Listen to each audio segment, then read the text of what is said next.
सुप्रभात बच्चों। मैं कप्तान सिंह, केवी हिंदी टीचर, इफ़को गांधीधाम। जैसा कि आप लोगों को विदित है कि आज हिंदी के महान कथाकार, उपन्यास सम्राट एवं हिंदी गद्य के प्रमुख पुरोधा मुंशी प्रेमचंद की बात हम करने जा रहे हैं। मुंशी प्रेमचंद का जन्म आज के ही दिन 31 जुलाई सन 1880 को वाराणसी, जो कि यूपी राज्य में पड़ता है, उसके लम्ही गांव में हुआ। उनका परिवार कायस्थ था। उनकी माता का नाम आनंदी देवी एवं पिता का नाम मुंशी अजायब राय था, जो कि लम्ही में ही डाक मुंशी थे। बचपन में ही प्रेमचंद को साहित्य के प्रति अत्यंत प्रेम था। प्रेमचंद के माता पिता के संबंध में डॉक्टर रामविलास शर्मा ने लिखा है, जब वे 7 वर्ष के थे तब उनकी माता का स्वर्गवास हो गया और 15 साल के थे तब उनकी शादी हो गई। जब वो 16 साल के हुए तो उनके पिता का भी देहांत हो चुका था। इस कारण उन्होंने काफ़ी संघर्ष में जीवन प्रारंभ में बताया। इसके बाद साहित्य प्रेमी होने के कारण उन्हें साहित्य में रुचि हुई। रामविलास शर्मा ने उनकी सौतेली माँ के संबंध में लिखा है कि उनकी सौतेली माँ उनको बहुत परेशान करती रहती थी और इस परेशानी मजदूरों के प्रति स्थिति एवं महिलाओं के प्रति जो दयनीय स्थिति देखी, उसका उन पर सकारात्मक प्रभाव पड़ा और वे इस संबंध में कृति लिखते हैं। उससे पहले उन्होंने उर्दू भाषा का उन्हें बहुत रुचि थी। शुरू में उर्दू भाषा में भी लिखते पढ़ते थे। उन्होंने 16 साल की उम्र में ही लिखना आरंभ किया और 13 वर्ष की उम्र में तिलिस्म-ए-खुसरवा पढ़ लिया और उन्होंने उर्दू के मशहूर रचनाकार रतन नाथ, सरसार, मिर्जा हादी रुबा और मौलाना सर के उपन्यासों से परिचय प्राप्त हो गया। उनका पहला विवाह 15 साल की उम्र में हुआ और दूसरा विवाह शिवरानी देवी से हुआ, जो कि वो विधवा थीं लेकिन सुसज्जित थीं।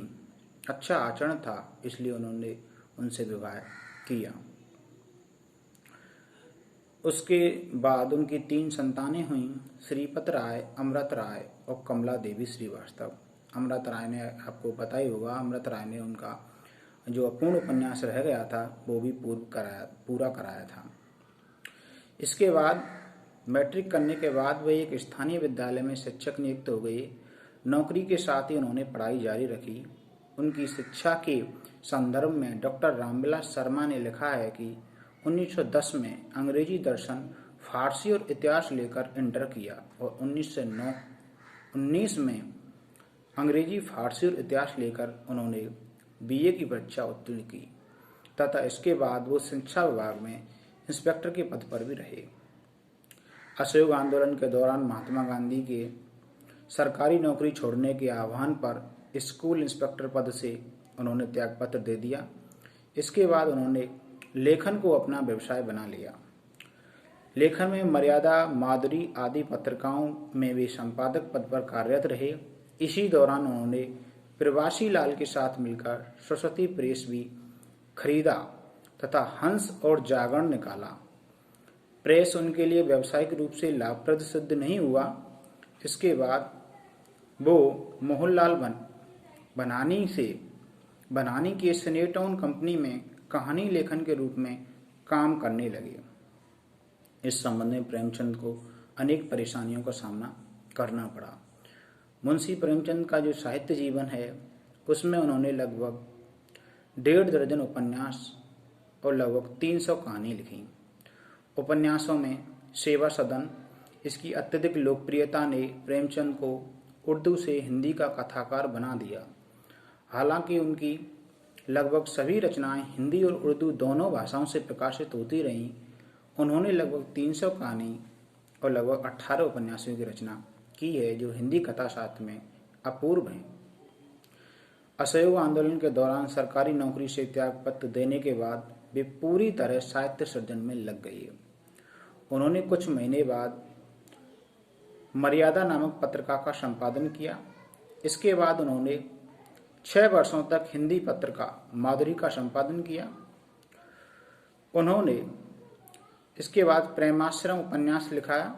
इसके बाद रंगभूमि नामक एक बृहद उपन्यास लिखा, जिस पर उनको मंगला प्रसाद पारितोषिक अर्थात पुरस्कार भी मिला था।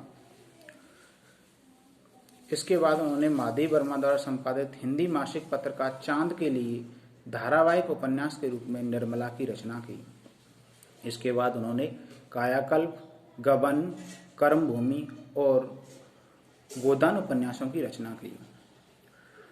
सन 1930 में बनारस से अपना मासिक पत्रिका हंस का प्रकाशन शुरू किया और 1932 में उन्होंने हिंदी साप्ताहिक पत्र जागरण का प्रकाशन करवाया। वे लखनऊ में एक कमेटी के अध्यक्ष भी चुने गए और उनका एक मासिक पत्रिका हंस का प्रकाशन शुरू हुआ। उन्होंने हिंदी साप्ताहिक पत्र जागरण का भी प्रकाशन करवाया। जैसे मैंने बताया, लखनऊ में वे 1936 में अखिल भारतीय प्रगतिशील लेखन संघ के सम्मेलन की अध्यक्षता में शामिल हुए थे। इस प्रकार मुंशी प्रेमचंद की जो कहानी है वो 8 खंडों में प्रकाशित हुई। उपन्यास और कहानी के अतिरिक्त वैचारिक निबंध, संपादकीय पद्य के रूप में उनका विपुल लेखन उपलब्ध है। अर्थात हमें कह सकते हैं कि मुंशी प्रेमचंद कथाकार, महान सम्राट एवं हिंदी गद्य में जाने माने लेखक माने जाते हैं, जिन्होंने लगभग बहुत ही अधिक विषयों पर हिंदी कहानी एवं उपन्यासों की रचना की और उनके लिखे हुए हिंदी कहानी एवं उपन्यास आधुनिक जीवन में बिल्कुल खरे उतरते हैं।